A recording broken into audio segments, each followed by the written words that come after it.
Welcome to Health and Veritas. I'm Harlan Krumholtz. And I'm Howie Foreman. We're physicians and professors at Yale University. We're trying to get closer to the truth about health and healthcare. We're excited to welcome Dr. Lucila Ohno-Machado today. But first, we always check in on current or hot topics. And I know you and I wanted to talk about someone special to us today, Harlan. So kick it off. Yeah, we had a close friend of ours, Irwin Birnbaum, who died recently at the age of 88 after a long and rich life. But I wanted to talk about him a little bit because he exemplified the mentor, and I was thinking about Irwin. Irwin, I became aware of Irwin, had met Irwin when he became the chief operating officer at Yale when Dean David Kessler had been appointed, and he appointed Irwin and Ruth Katz, another friend of ours, in leadership positions. And I didn't know Irwin so well as a chief operating officer, but as when he retired, I invited him to join us at the Robert Wood Johnson Clinical Scholars Program, a program that helped train physicians in areas of statistics and epidemiology, health policy, but also leadership. And Irwin, of course, had such a wide ranging career, being at Montefiore and then at Yale, and in actually practice a law practice around health policy, that he seemed like a natural to bring in and be able to be helpful and supportive.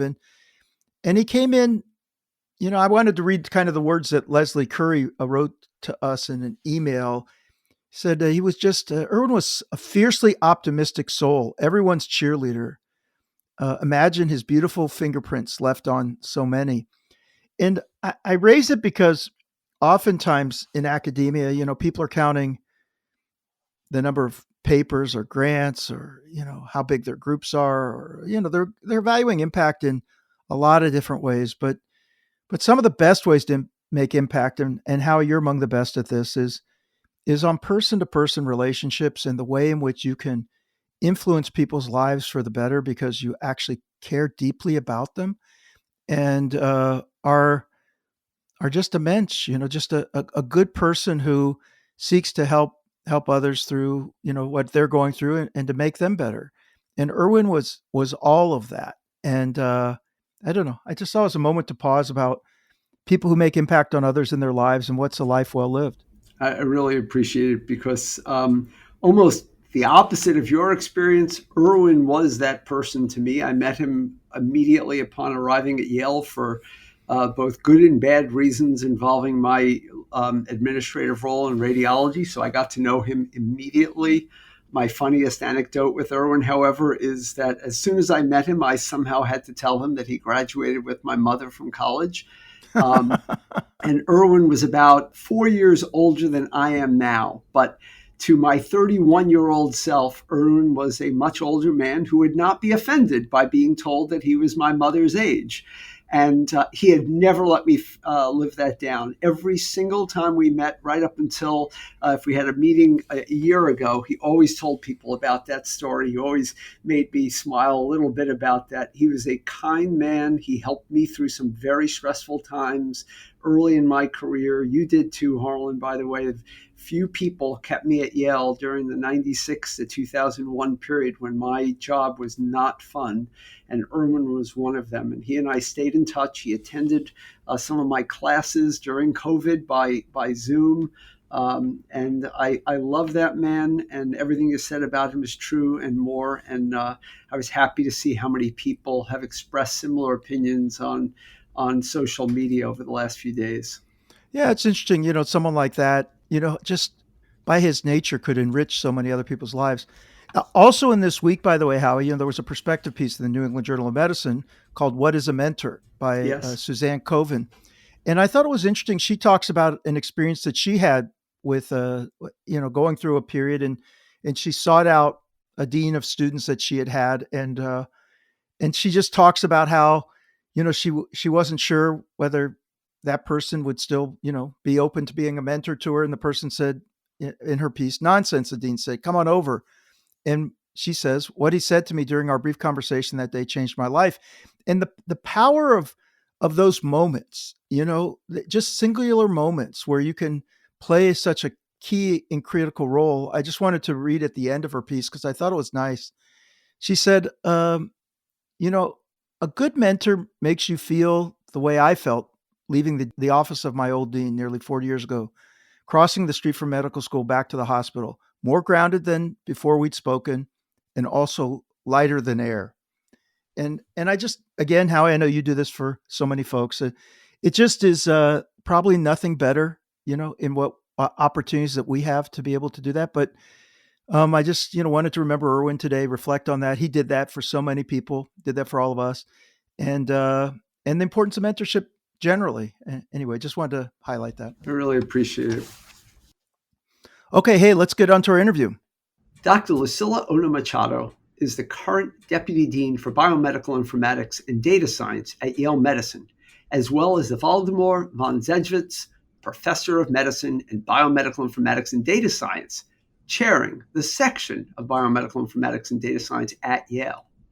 Dr. Ohno-Machado's interests lie at the intersection of big data and life sciences, and she works predominantly on modeling and data sharing.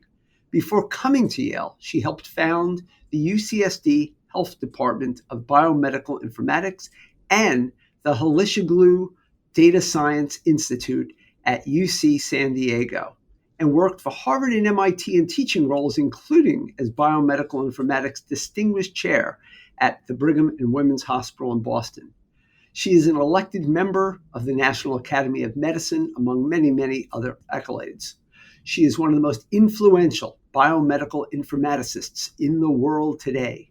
She completed her medical degree at the University of Sao Paulo in Brazil before going on to obtain her MBA from the Sao Paulo School of Business Administration. She later completed her PhD in medical information sciences and computer science at Stanford University. So first, I just, on behalf of Harlan and myself, just want to welcome you to the Health in Veritas podcast. And I wanted to start off, I went back and looked at, like, when did you get interested in this, thinking that, like a lot of people, this came to you later in your career somehow. And I discovered that, like, you were on top of this topic from the first paper you wrote when you were basically in college. How did you become so prescient to know that this is going to be this enormous area of scholarship, and what drew you to that? Yeah, so first, thanks for the invite to participate. In our education system in Brazil, you have to select whether you go to medical school or computer science or engineering and so on. And I wanted both. I wanted both computer science and medicine. I decided to do medicine first because I was better prepared for the exams at that time. And once I completed medicine, then I started computer science. And administration was one of the venues to get more exposure to informatics and IT and so on. So I did it in Brazil, but when the opportunities were exhausted there, I sought graduate school overseas, Europe, Asia, and North America, and I was lucky to get into Stanford for the degree. Looking through your publications over the last 30, almost 35 years, you were hitting on key topics 10, sometimes even 20 years before people would talk about it in popular press: natural language processing, artificial intelligence, machine learning. You were working on this really early on, and you were recruited here to help us organize our efforts in this regard in data science and biomedical informatics. But one of the things that strikes me about Yale is that it is, there's a lot of independence, a lot of investigators working in these areas all over the campus, not even just in the medical school. Harlan and I were talking recently about a center that exists on the main campus that neither he nor I was aware of at that moment. And I'm just wondering, when you land in a place like this, how do you go about accounting and meeting, listening, and learning about an institution like this, which is by definition almost different than any other such institution? I think I was lucky too that my coming was very well advertised. So whoever out there knew data science in biomedicine initiative was coming, and they were interested, they did come to me rather than having to survey a whole lot. However, I do feel, and I learned actually this February, that not everyone came And when we set up an AI symposium for the School of Medicine, we found so many other people doing this that I had not heard from before. We had 600 registered people. We had 41 posters and 16 presentations because that's all we could fit. So even though we did have a lot of people coming to us and getting secondary appointments with us and so on, there was much more out there. And this is just very exciting as well as hard to coordinate. So I see our function mostly of trying to coordinate, match make, and create the infrastructure so that all these groups don't have to build their own everything from scratch, and try to use at least to some extent an infrastructure that can support initial exploration of models and make the data more available. You're at the nexus of all things exciting that are happening in medicine right now: data science, informatics, the technology adoption. It's changing so quickly. I think you probably would be in a good position to say, what do you think it's going to look like in 10 years? I mean, Mhm. there's lots of speculation about change. Change always occurs slower than you might think in medicine. What do you expect to see in a decade? I expect more time for humans to be humans, in less time on documentation, less time on mechanical things or insurance approvals and other things that are currently taking a lot of time from clinicians and other personnel. So I think if we can automate the more mechanical aspects of things, of documentation and so on, I think we'll leave more time for actually listening to the patients, looking at them, and Well, just as a follow up, as I've thought about this, in the last decade, we've had so many advances in technology, information. I often, when I start my talk, say, medicine's emerging as an information science.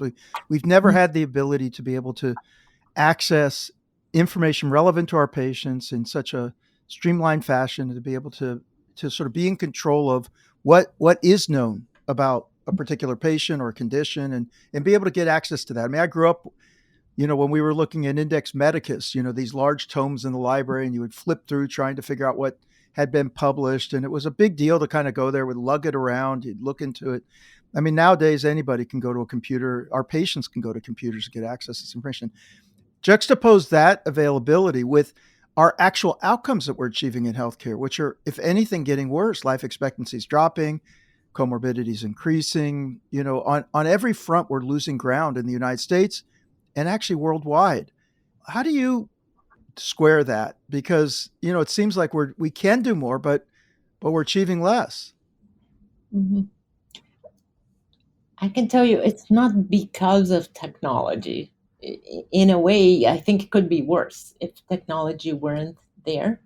But I do agree that we can do much better, not only in the US, but worldwide, because the discoveries, they're amazing, right? They have the possibility of extend life and better quality of life and so on. But somehow the structures that support that delivery of the new discoveries or making it accessible for everyone, the structures are not there. So access to care, access to social services that are needed, and so on.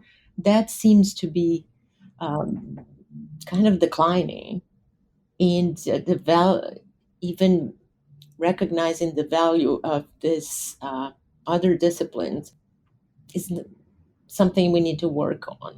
I think so. So it doesn't matter. We know how the patterns are and so on. If the again the therapies cannot be delivered. One of the things that has changed most in the health system in the last few years has been a greater integration between the medical school and Yale New Haven Health System. And very, very recently, as you know, we've named a new president, we've named a new chief operating officer. A lot of changes have gone on, including our deputy dean, who we just interviewed on the podcast a few weeks ago, Peg McGovern, moving into a physician leadership role for both the medical school and the health system. And it raises for me the question of where is the governance of clinical informatics going, and how much you're clearly doing amazing work on the research side, on the data side, the access, the ethics, and all that. How much are you currently doing, and how much will you be doing in helping the health system realize the value of data science, AI, everything like that? Yeah, and first I'll start by saying the distinction between clinical informatics and bioinformatics or computational biology is increasingly less because of, for example, precision medicine, where we want the right therapy delivered to the right patient, right, to personalize treatments and prevention as well. Now, it's highly interdependent, right? If we want to be impactful in our region, in our own institution, we need to operate with data from that institution.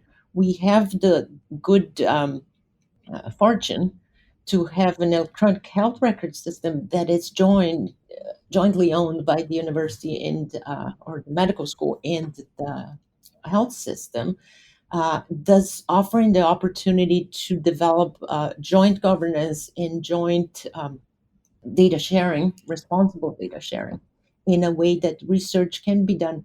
And also the products of this research, models, AI models, and so on, implemented in the health system and measured, right? Because that's an important aspect of it. Do we know that these AI models are doing what they're supposed to do? Do we know that they're doing well for the whole population, or are there underrepresented populations that are actually not being benefited by these models and so on? So those are all important considerations that the marriage of research and the clinical practice becomes so important. So I would say this alignment between the two units is very critical and was one of the reasons to come.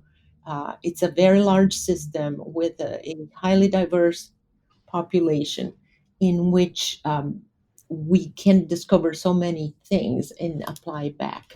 So I would say I see it, the whole informatics, data science, in medical AI to be belonging to both areas, some with more implementation and evaluation of outcomes, and the others with the data science and the discoveries that need to be made.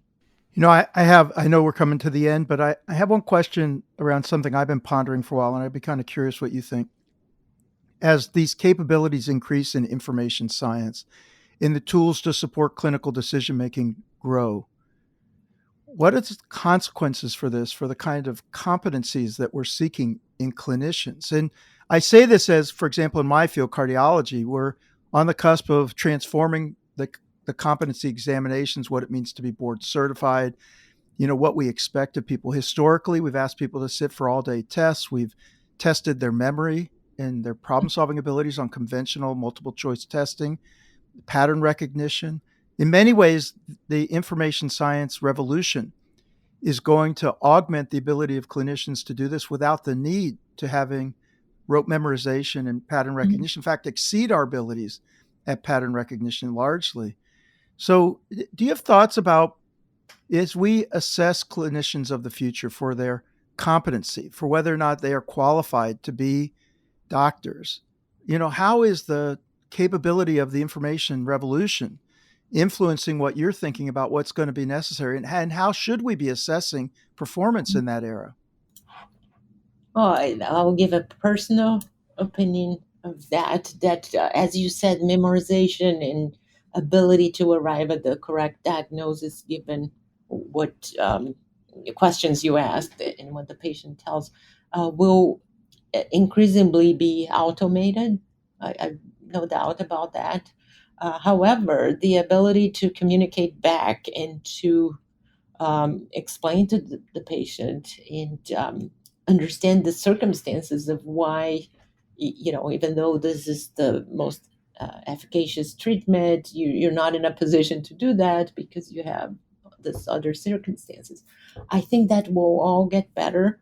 And I must say, when they say the art of medicine, right, and the empathy and so on, I would say that might be more valued than the memorization, because that will be done by the computer on the side. That's my prediction. You do know that the recent studies have suggested that the artificial intelligence scores higher on empathy and compassion in interactions with patients. So how do you square that with what you've just said? Because it may be more important for docs, but I'm having trouble understanding how, when it's blinded, doctors interacting with patients, computers interacting with patients, and now a blinded evaluation of the empathy and responsiveness, the machine sometimes scores higher. Well, but remember, this is text, Yep. right? Yep. It's not communicating as we are communicating, and Yep. looking in body language and the whole lot of things. When those comparisons are done in a very controlled manner, I will bet you that the doctors would do fine, or certain doctors will do That's the right. better, and Yes, others exactly. not be doing that, Yeah. right? Well, one last question from me. I'm fortunate enough to work a lot with sort of tech transfer at the university to see what we're doing university wide in terms of commercialization of new products. And there's no question that we're seeing an explosion of innovation in this space. And I'm wondering, how do you personally, in your role, foster that innovation so that we both recruit innovators as well as help our current faculty become innovators in this area? Hmm. Yeah, well, I think I've seen innovators with all characteristics, but some of them don't have patience. And those without patience don't fare as well in academia, because we go by grants that take months to be evaluated and so on. And it takes a lot of persistence and so on. Whereas industry can be more agile in many ways. Uh, so I think what we try to do is not, prevent people from having ideas, and trying to take them out there, but we try to do it in a very systematic way, so that when you do have a product, it works, and it's good enough, and to be out there. So it is hard because of the funding mechanisms in academia are not as plentiful, I would say, and fast as outside. On the other hand, rest assured that when a product comes out of academia, it probably has been way more vetted and verified than when it doesn't. So I just want to say thank you so much for taking the time with us today. Like I said, we're so lucky you've come. It has been too long before Yale has actually, the Yale School of Medicine has invested in a department. You're building a department. You've recruited extraordinary individuals. You've built relationships across campus, and already there's a greater vibrancy to the efforts around informatics and technologic advancements than I've seen before. And we look forward to seeing what happens next. So thanks so much. Thank you so much. Thank you all.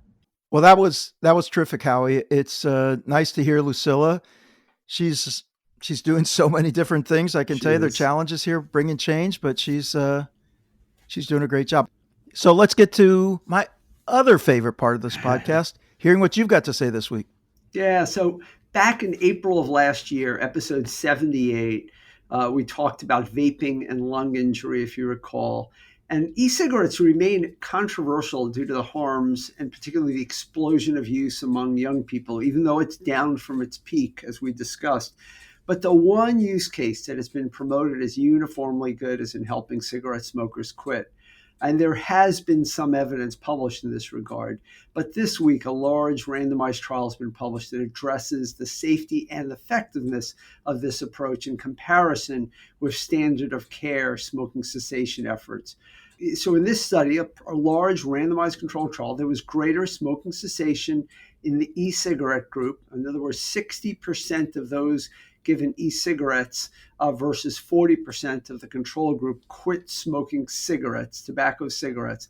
And this is obviously good, but only 20% of the e-cigarette group quit completely, whereas 34% of the control group had quit nicotine completely. So in other words, e-cigarettes are good at helping to quit actual smoking, not as good at helping to quit nicotine.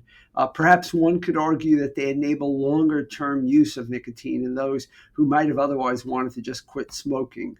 As to safety and health, more individuals in the intervention group, that being the e-cigarette group, reported adverse events at a statistically significant level, but serious adverse events were roughly equal in the two groups.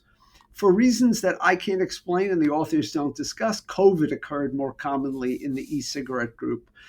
And the e-cigarette group also reported more episodes of antibiotic use.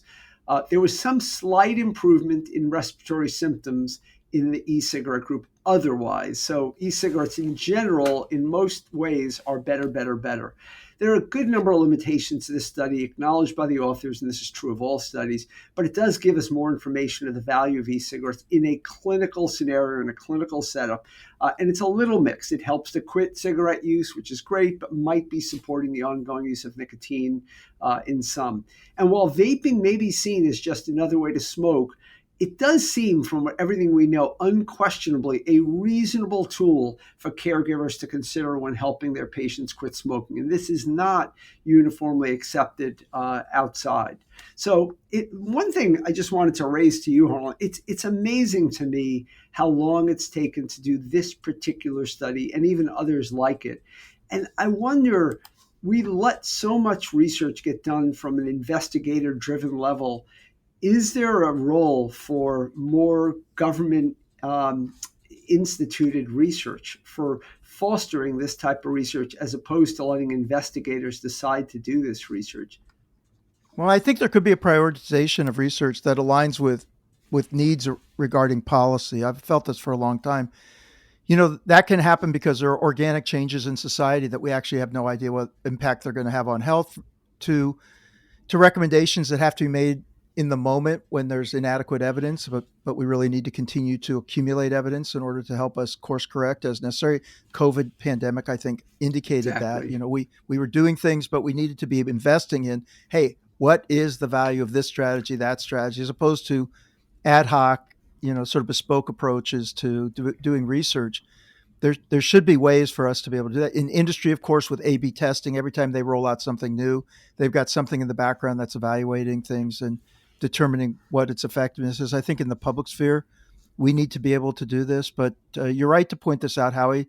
These are things, that we're exposing people without knowledge of actually what the impact is. And, there needs to be much more information about this. And this is something that starts off as like a commercial product without too much oversight at all from government or regulatory authorities. And it really needed this type of imprimatur of good peer-reviewed research. And we have it now, but it's taken a long time. And I think we need to see this incorporated into practice. Exactly. Yeah. No, I'm glad you brought it up today. You've been listening to Health and Veritas with Harlan Krumholtz and Howie Foreman. So how did we do? To give us your feedback, to keep the conversation going, you can find me on Threads at THE4MAN. That's at the number 4 MAN. And I promise very soon I'm going to have a social media strategy and I'm going to unveil it on this show. That's right. But yeah, right now you can still find me on X at HMKYALE, but I got to figure this out. And for those of you on LinkedIn, we both are very active on LinkedIn. We read every one of your comments. So let us know, ask questions. We'll respond to them here. But you can also email us questions, comments, reviews at health.veritas@yale.edu. Aside from social media and our podcast, I'm fortunate to be the faculty director of the healthcare track and founder of the MBA for Executives program at the Yale School of Management. Feel free to reach out via email for more information on our innovative programs or check out our website at som.yale.edu/EMBA. If you like the podcast, or even if you don't, Please rate and review us on your podcast app, Spotify, Apple. We will always read your reviews, and it really does help other listeners find us. Who doesn't like Howie? Of course, everyone's going to give you good ratings. Health and Veritas is produced at the Yale School of Management, the Yale School of Public Health. Thanks to our researchers, Ines Gil and Sophia Stump, and to our producer, Miranda Schaefer. Extraordinary people help us every week. They're amazing. They make Very this podcast grateful. what it is. Very grateful to them. Talk to you soon, Howie. Thanks very much, Harlan. Talk to you soon.